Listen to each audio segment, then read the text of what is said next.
Thanks for watching Agency in Motion, DISA, brought to you by General Dynamics Information Technology. I'm Francis Rose with the Government Matters Thought Leadership Network.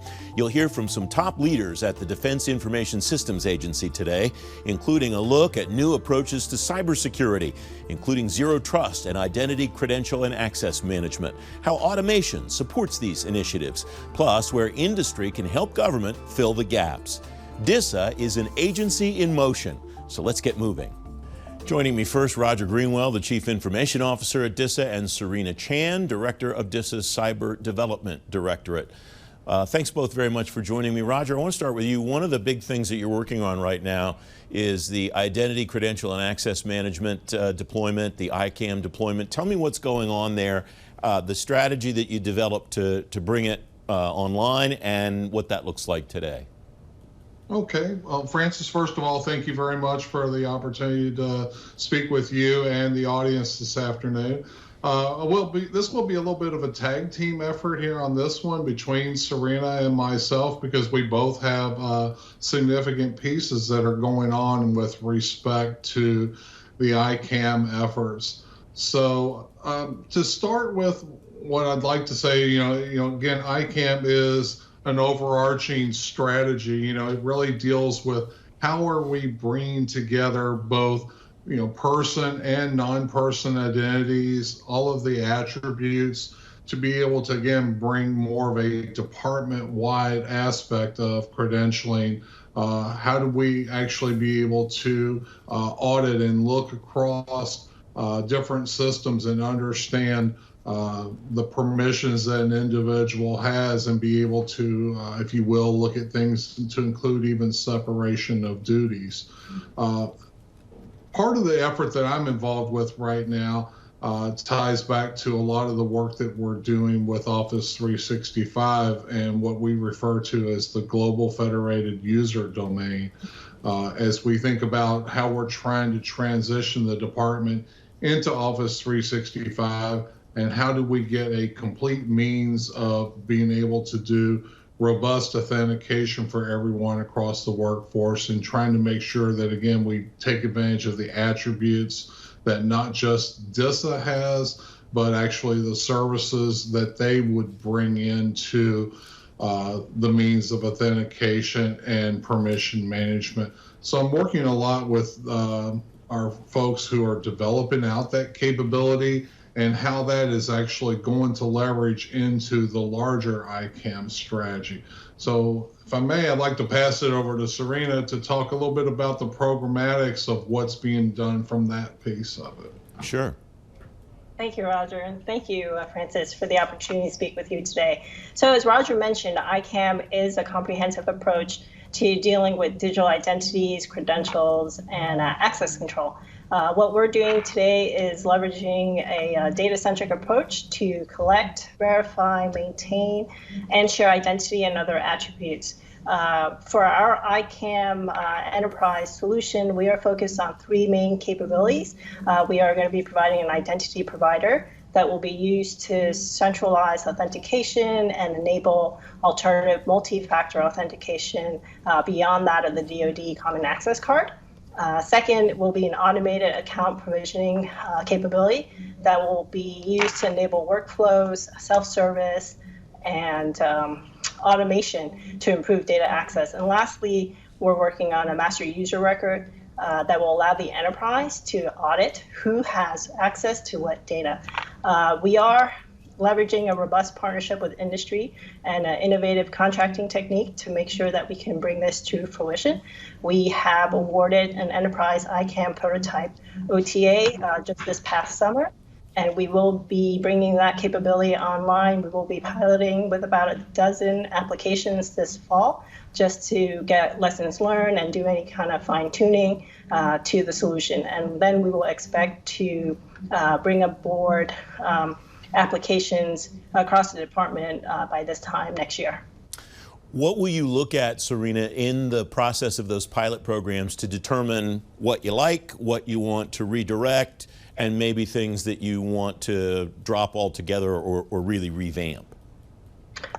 We are basically focus across a variety of systems. We're looking at size and complexity, legacy systems, new systems. We're trying to understand how much complexity is required for programs as we're developing the solution using common standards, shared services, and federation. So we hope to be able to learn different things about the maturity of the systems we have within the department to get them towards more modernized capability. How will you evaluate, Serena, the way that the success that you have or the challenges that you have in order to determine how you want to move forward, what you're going to do with the results of those pilots to see how you can either spread them to other types of applications beyond the dozen that you initially thought about, or to scale the ones that you did the pilots with, or anything else? So we are focused on a certain subset of applications right now just to correct access management and access control. The department has a number of systems that had significant findings against them with regards to doing that. So we are trying to support the community in maintaining good cyber hygiene practices that has to do with account maintenance, making sure that users are still active, making sure that the right people have administrative accesses and not more than that. So we're looking at those type of metrics. Roger, you mentioned at the beginning that you're moving toward a department-wide approach. I jotted down here to identity management. What did you have when you started? And how did you go about formulating a strategy to transition from that state to where you're headed with ICAM? Well, I think, Francis, things have been, we've had DoD PKI in place for a number of years and issuing, if you will, the common access card using DoD PKI. But as Serena alluded to, how do we take and actually consolidate everything so that we have this master user record, that we really know all of the permissions and accesses that an individual has? How are we able to audit the accesses that a person has? So, Serena alluded to, some of the challenges that we've had with, in the areas of like financial audit and making sure that we've got good separation of duties, that an individual who may be able to enter a requisition can't turn around and process that requisition and essentially do some kind of an insider threat to be able to pay themselves. So it takes on a lot of a different concept of separation of duties than typically people in the cyber realm often think of, again, separation of duties being an administrator versus a system administrator versus a security administrator and what those powers are. So again, it's all of those separation of duties that we're really starting to holistically think about with the strategy.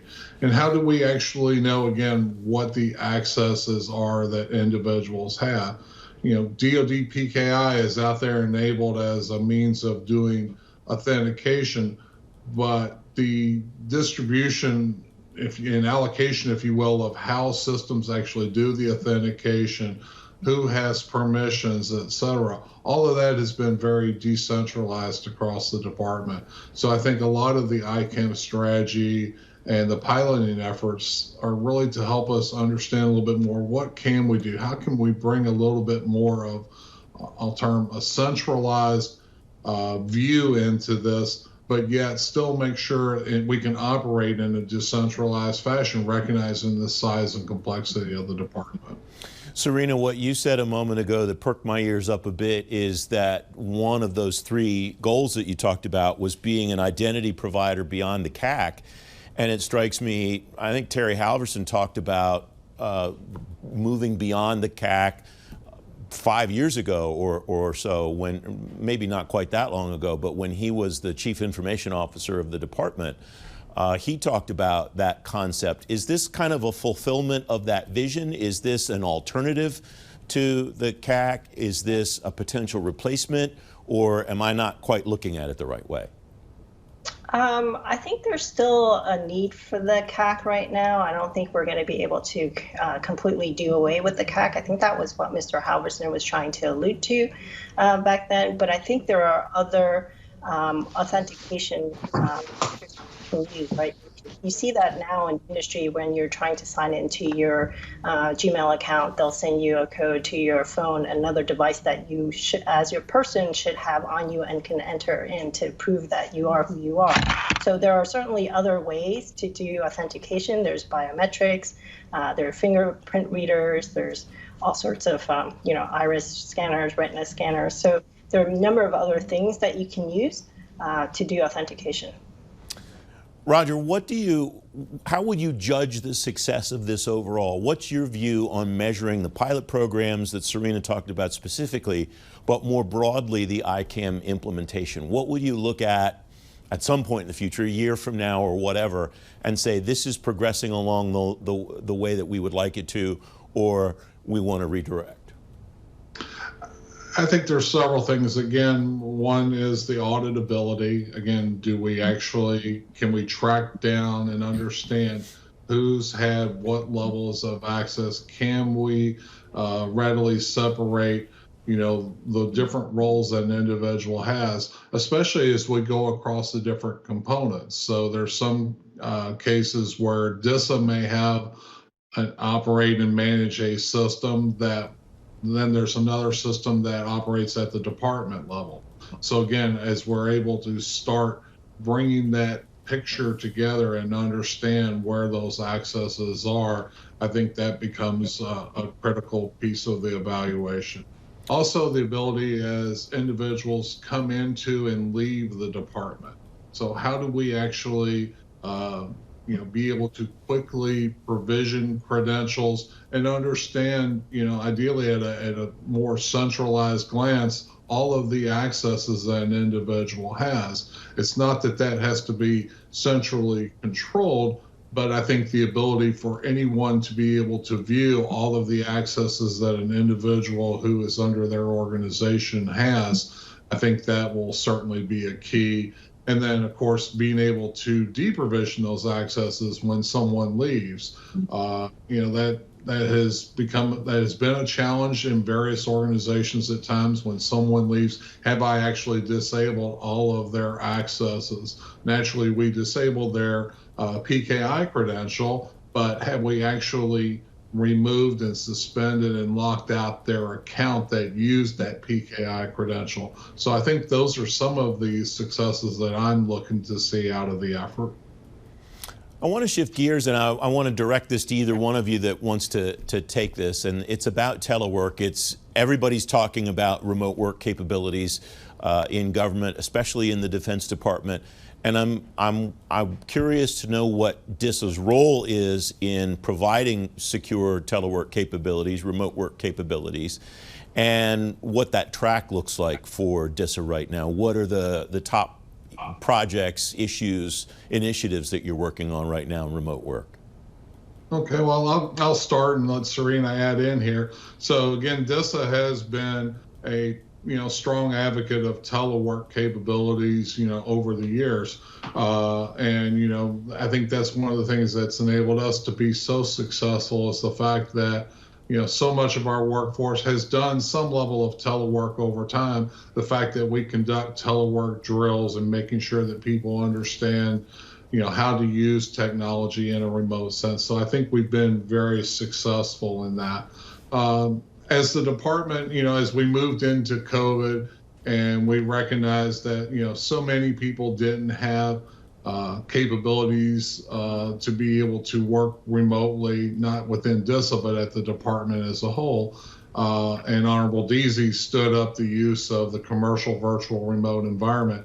DISA played a key role in that.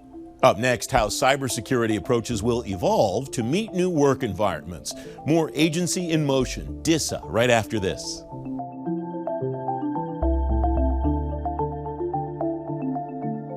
Agency in Motion, DISA, is brought to you by General Dynamics Information Technology. Learn more at GDIT.com.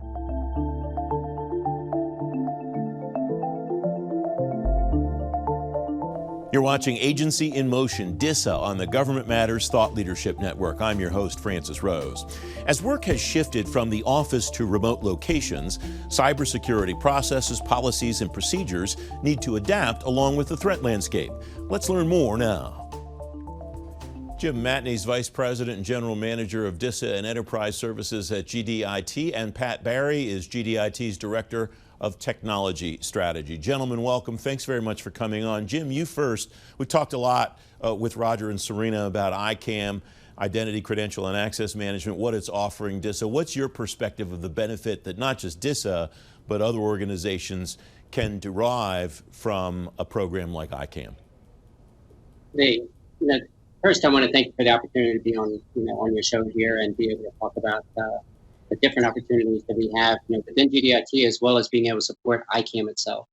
But ICAM isn't new. I mean, we've been supporting other organizations, with ICAM solutions, for a number of years, and have been very successful at it. The difference is that the environment's changing, and with the environment changing, we need to be able to evolve these capabilities to be able to support these other environments, such as the cloud or even other architectures like zero trust architecture. At GDIT, we've been doing this for a long time, supporting over 30 agencies and operating, maintaining, more than 10 security operations centers. So we understand this work. Have a lot of deep experience working this. And, we're proud to be supporting DISA with that initiative that they have to get to that enterprise ICAM capability. Some of the benefits, as you were asking, is the cost savings for one. I mean, the amount of money that we saved, just from software licenses alone will be significant. The improved security, the ability to be able to have a discrete identity for all users that are accessing the network and resources, but then also the ability for DoD to understand who is on their network and what resources those individuals are accessing are just some of the benefits that ICAM and enterprise ICAM solution will bring. It strikes me that understanding who's on the network, Jim, is maybe the most important one of all of those. What did that look like before technology like ICAM was available? And what's the state of the art? Like, what's over the horizon for people who are working on these issues like you and folks at DISA and others? Well, that's a great question. What's happening, that currently, we could understand who's accessing the network, but we really didn't have a good handle as to who's accessing what after they've got inside the boundaries of the network. So having this ICAM solution and being able to have it centralized implementation, and also where it's data-centric, enables us to see what they're doing when they're on that network, and then also limiting those accesses to the least privileged access that is needed to be able to conduct their mission. So that's like the truest benefit that we see that is coming with this enterprise ICAM and the direction we're going to be able to get to that zero trust type architecture. Pat, welcome. Thanks for joining the conversation. One of the things that I had to give short shrift to in the first part of our conversation because of time was the idea of automation. And Serena talked about a few of the benefits of automation. Where's automation making the biggest difference in cybersecurity now, in the ability of organizations to have digital workers or digital things doing things that people used to have to do? That's a great question, and I really appreciate having the opportunity to answer it here today. I think when you think about automation and its potential and the ability to really augment and enhance cybersecurity operations, you have to think about something which I call, and others in the industry call, security orchestration, automation, and response.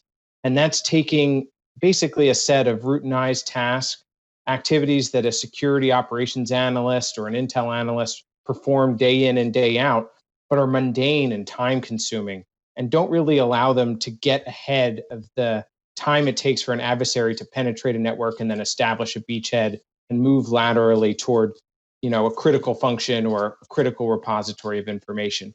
And so by speeding up the timeline to take some of these tasks and move them more efficiently through automation, we can really reduce the time to response from sometimes hours or even days in some instances to minutes. And that really allows us to get inside the adversary's kill chain and keep them from moving laterally across the network.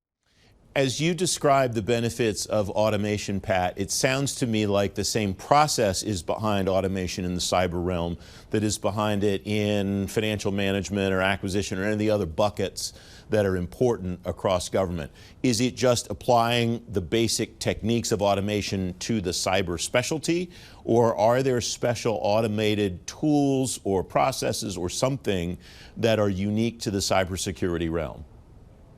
Well, that's a great question. And in fact, I was talking to an expert in the space recently who was using a cybersecurity tool to automate his wedding planning, believe it or not. But the difference, I think, between taking these general concepts and applying them to cybersecurity rests among many things. But one I'll touch on specifically is the question of data. What is your overall data strategy that can enable you to take advantage of these automated capabilities or employ automation within your workforce? Another important question is policy. What are the policies that are in place that allow you to automate a response action and not be uncertain that perhaps you're going to unwind some kind of mission critical function? And so we find that when we work with our customers, not only are we delivering those automated capabilities, but we're having conversations about what your data strategy is or what your policy strategy might be, so that you can be sure that you're not letting these tools loose in an environment where there's going to be unforeseen consequences. Jim, one of the benefits of automation, it strikes me, is understanding the dynamic flow of the threat landscape.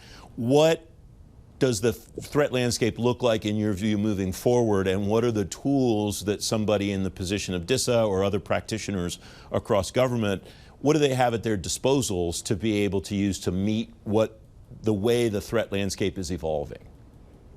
Right, that's an excellent question. I mean, when we look at the threat landscape, we have to think first and foremost is resiliency. Our customers need to be able to conduct their mission regardless. And I stop it there just because it doesn't matter what comes after regardless. Our customers need to be successful at accomplishing their mission.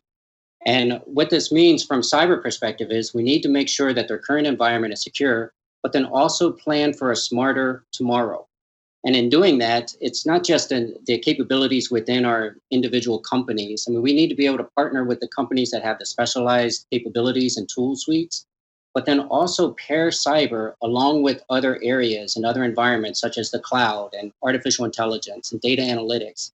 So together we're able to be, as Pat mentioned with automation, capitalize on automation to shorten that cycle, that OODA loop or the observe, orient, decide, act type loop that was successful on the battlefield. We're able to apply that to the digital space now and to support cybersecurity to be able to shrink that down so we can do some predictive analytics as to what may come ahead so we can be out in front of these potential threats that may be coming in the future. So anticipating threats that are coming in the future, predicting what could be coming, how do we know it when we see it? I'm not picking, I'm just curious, because one of the challenges that people in government organizations tell me about all the time is anticipating what the bad guys could do. That requires thinking like the bad guys and knowing what something new is when one sees it. And I wonder whether any of these tools that we're talking about so far allow for that. Well, I mean, that's a great question too. When we look at the tools itself, and cybersecurity, and even with the tools themselves, are not just designed and for the purpose of just meeting that specific objective of like optimizing or standardizing our approach to be able to identify vulnerabilities that are there. We need to be able to adapt these tools to be where they're value added and look at how successful they are at being able to enabling customers to accomplish their mission. So when we look at today, we have within GDIT, we have a capability that we call the continuous cybersecurity compliance. We call it GC3 for a catchy name. What that does is we're able to take tools that are already most of the organizations have themselves and be able to integrate them together so we can be able to inject automation into it so we have real-time visibility of the status of the compliance with security controls or a potential vulnerability that has just been known to where we're able to have immediate access as to what's happening. What that does is that shortens that time frame that it takes to be able to respond. So therefore, we can be able to enable the customers to be able to accomplish their mission through this enterprise with a trusted and secure environment. One of the issues that DISA is up against and that the department as a whole is up against, like everybody else in government, is securing remote work capabilities. And we talked in the first part of this conversation, this program with our DISA folks about the commercial virtual remote environment that the DoD is working hard to secure now. They want to be able to do more advanced levels of security, of secure work on the CVR. And this is for either one of you that wants to take it. What has to happen to make that work? Who has to do what in order for that capability to happen, since it appears we're going to be living in some kind of a remote work environment for the foreseeable future? All right, I can take that. You know, I think what the DoD did for this immediate response to this unprecedented COVID-19 that we're experiencing today is phenomenal. They were able to get users quickly into an environment where they're able to continue to be able to accomplish their work and their mission. You know, that's the resiliency part of our DoD, of our Department of Defense. And that was outstanding. So as they progress and they need to be able to migrate to the Impact Level 5 environment, it's going to include all stakeholders. It's going to include, you know, the cloud service provider that's providing the operational space. It's going to include the folks who's operating the infrastructure to make sure that the access into that new environment exists. It's going to include the users that, you know, they'll have to be able to change and experience some element of where their work environment is being able to shift during that transition and ensure that they haven't lost any of the data or their impact to their mission, you know, is minimized as this transition happens. You know, for when we look at the secure telework environments, you know, this is a lot of great work has been done, but it's been focused on the unclassified side.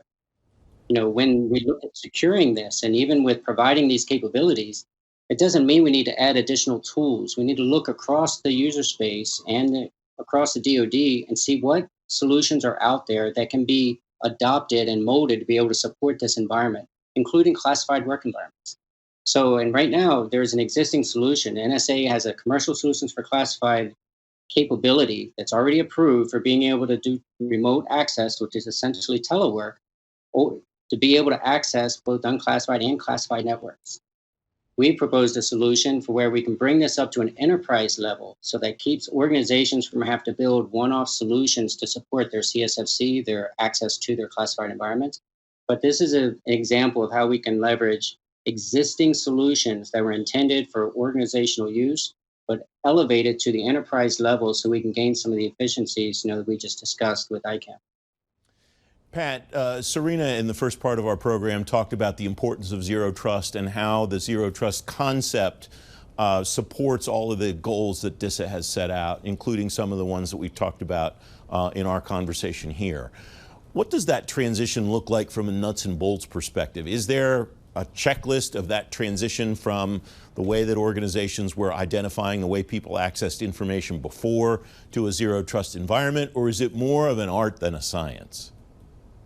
Well, I think that one thing that is important to consider when you look at the trajectory of DISA's and the wider DoD zero trust strategy is, and I think you heard it in some conversations that we recently had at DISA, it's really about the framework, and then there are different ways in which you could potentially implement it. So I think one of the fundamental principles that undergird that zero trust framework and the philosophy is this question of data. Data increasingly is the most prized asset within an organization. It's what we ultimately have to protect. We're moving away from this philosophy that used to look at how you protected the data as sort of a proxy for the information itself. And so very quickly, once you start acknowledging that data is central to your zero trust strategy, that leads you to questions around how do you protect the access and the management of who is accessing that data. And there, I think this ICAM capability, where GDIT has invested a tremendous amount and is working in partnership with the Defense Department, I think you can begin to see the makings of a potential path to fulfill that wider zero trust framework and strategy.